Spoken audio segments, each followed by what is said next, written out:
Today, we are diving into the absolutely incredible story of the world's oldest, continuously played board game. Seriously, it's a game with super simple rules, but a depth that is just staggering.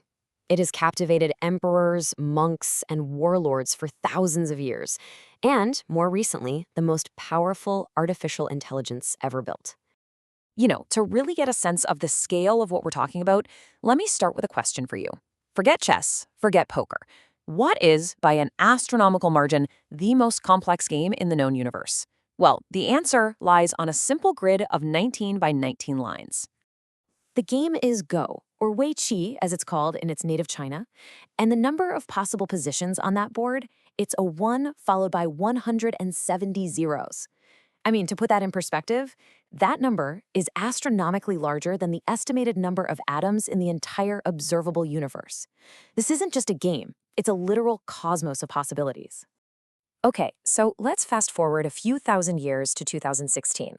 This cosmic level of complexity made Go the absolute Mount Everest for artificial intelligence researchers. So the ultimate challenge was set. Could a machine possibly defeat the world's greatest human player, Lee Sedol? As you're about to see, this single match would change the game forever. And this, right here, gets to the very heart of why Go was such a beast of a challenge for computers. You see, unlike chess, which is mostly about raw calculation, Go is about something more, well, human. It's about shape and influence, and this deep, intuitive feel for the flow of the game. So how do you program intuition? For a really long time, the answer was simple. You couldn't.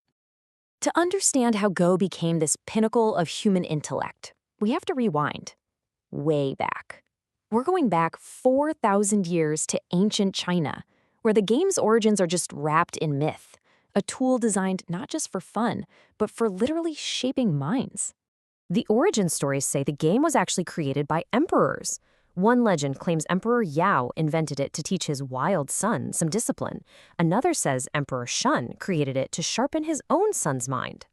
Now, whether these stories are 100% true or not, they tell us something really important. From its very beginning, Go was seen as an exercise in mental cultivation.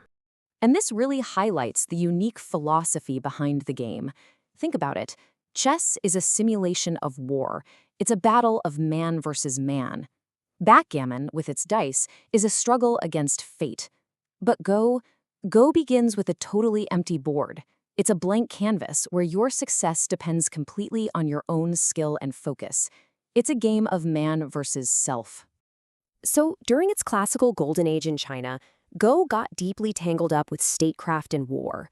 Warlords like the famous Cao Cao were devoted players, and the game's prestige just blew up through these incredible stories. I mean, there's the tale of General Guan Yu, who calmly played Go while a surgeon was literally scraping a poisoned arrow wound down to the bone. Or the legend of two rival warlords who, to spare their armies, supposedly decided the outcome of their entire war over a single game. Wild stuff. The game's journey then continued from China to Japan, and it was there, during the Age of the Samurai, that Go was transformed from a gentleman's art into a really rigorous state-sponsored profession. So, in the early 1600s, the shogun Tokugawa Ieyasu put the full power of the state behind the game. He established a Go Academy and created a whole system of 4 competing schools. And for over 250 years, these schools battled it out for supremacy in these super prestigious Castle Go tournaments held right in front of the shogun. This drove strategic innovation at an unbelievable pace. And with this kind of elevation, the equipment itself became a total art form. The finest white stones were meticulously carved from giant clamshells and graded like precious gems. Yuki, or snow-grade stones, with their perfectly fine, straight grain, were, and they still are, incredibly rare and valuable. It's just a testament to the game's aesthetic prestige. But this golden age couldn't last forever. When the shogunate fell in 1868, the game lost all its state support and faced a massive crisis. It had to adapt to the modern world, or it risked just fading away into history. But innovation is what saved the game. The masters formed new organizations like the Japan Go Association. They introduced timed games, so matches wouldn't last for days on end. And they developed the Komi system, which gives points to the second player to help balance the game. As Westerners started discovering Go, associations popped up in America and Europe, turning this East Asian art form into a truly global game. And that brings us full circle. For centuries, humans had been refining this game. But could a machine, a totally non-human mind, see something in that cosmos of possibilities that we had all missed? How did AI finally crack the unconquerable game? Well, DeepMind's AlphaGo came with a problem with this revolutionary two-part brain. First, a policy network would scan the board and pick out a handful of promising moves, kind of mimicking a human player's intuition. Then, a value network would analyze those moves and predict the probability of winning from each position. It's this combination that allowed it to navigate that impossibly huge search space. But then, in Game 4 of that historic match, humanity struck back. Lee Sedol played move 78, a move so creative, so far outside the box of normal play, that people called it divine. It was a move a human could find, but that a machine, at that time, just could not anticipate. It brilliantly exploited a blind spot in AlphaGo's logic, leading to the one and only human victory of the match. It was a legendary moment in the history of the game. So even though Lee Sedol lost the match, AlphaGo's impact was immediate and profound. After 2017, you see this significant jump in how closely professional players' moves matched what the AI would recommend. The pros didn't quit. They started learning from the machine, using its strategies to become stronger than ever before. And what they learned was absolutely mind-blowing. AlphaGo completely rewrote the book on how to play the opening of the game. For example, it proved that the early 3-3 point invasion, a move that human masters had considered bad for centuries, was actually one of the most powerful strategies on the board.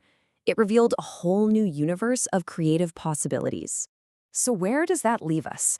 Has the game been solved by machines, or has this new chapter really just begun? Let's explore humanity's next move. You see, technology hasn't just provided a new opponent, it's created a global community. Today, anyone can log on to servers like these and play against people from all over the world, testing out the very same AI strategies that revolutionized the game at the highest level. The game is more accessible right now than at any point in its 4,000-year history. And what's more, the game is still not solved, not even close. Researchers recently discovered this beautiful human-interpretable strategy that can beat even the strongest AIs. By tricking the AI into making a large circular group, an opponent can exploit a fundamental blind spot in its programming. Human ingenuity just keeps finding the cracks. And this brings us to a final, bigger idea.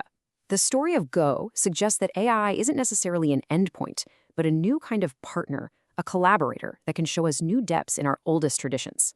The question, then, isn't just about what a machine can do.